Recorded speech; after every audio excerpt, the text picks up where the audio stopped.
I thank the representative of France for the statement. I now give the floor to the representative of China. Thank you, President. I thank Algeria, Pakistan, and Somalia for their initiative in organizing this meeting, and I welcome the presence of His Excellency Mohammed, Prime Minister and Minister for Foreign Affairs of Qatar, and His Excellency Safadi, Deputy Prime Minister and Minister for Foreign Affairs of Jordan, His Excellency Mr. Gargash, Diplomatic Advisor to the President of the UAE, and thank USG De Carlo for her briefing. On September the 9th, Israel launched an attack on Doha, the capital of Qatar, in flagrant violation of Qatar's territorial sovereignty and national security, international law, and the UN Charter, and efforts to achieve peace. China resolutely opposes this and strongly condemns such an act. It is well known that Qatar, as an important mediator in the ceasefire negotiations, has made great efforts to promote the ceasefire and restore peace in Gaza, which has been highly appreciated by the international community. We note that on September 7th, the U.S. put forward a new ceasefire proposal and claimed that Israel had agreed to it.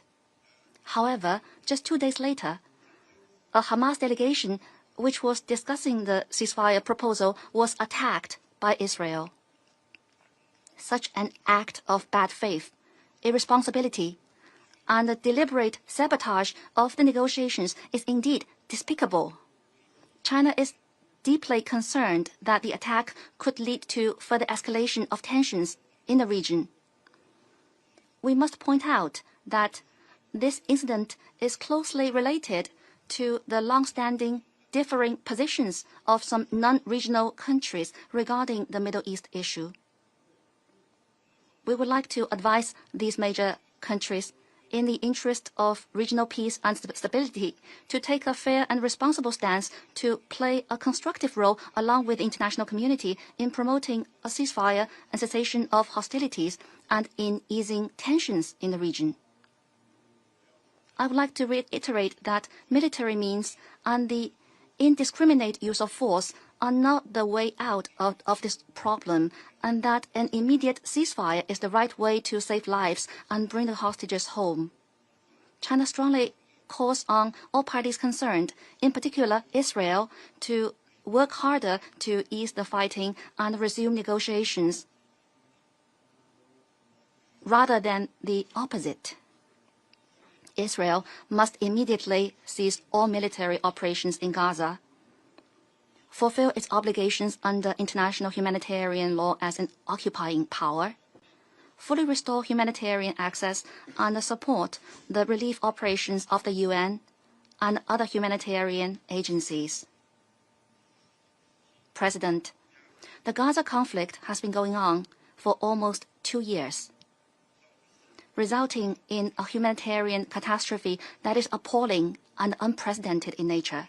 During this period, we have witnessed over and over again the violation of international law and the undermining of the basic norms of international relations. The world cannot return to the law of the jungle, and the Middle East cannot remain in a state of perpetual war. As the primary organ for the maintenance of international peace and security, the Security Council has the responsibility to safeguard international order and the rule of law, and to promote regional peace and stability. The Council is now discussing a draft resolution on the humanitarian issue of Gaza. China supports Council's immediate action to end the fighting in Gaza and to ease the humanitarian catastrophe, and calls on the Council members and the international community to make joint efforts to this end. Thank you, President. I thank the representative of China for the statement. I shall now make a statement in my capacity as representative of the Republic of Korea. I also thank USG Rosemary DiCarlo for her briefing. It is deeply troubling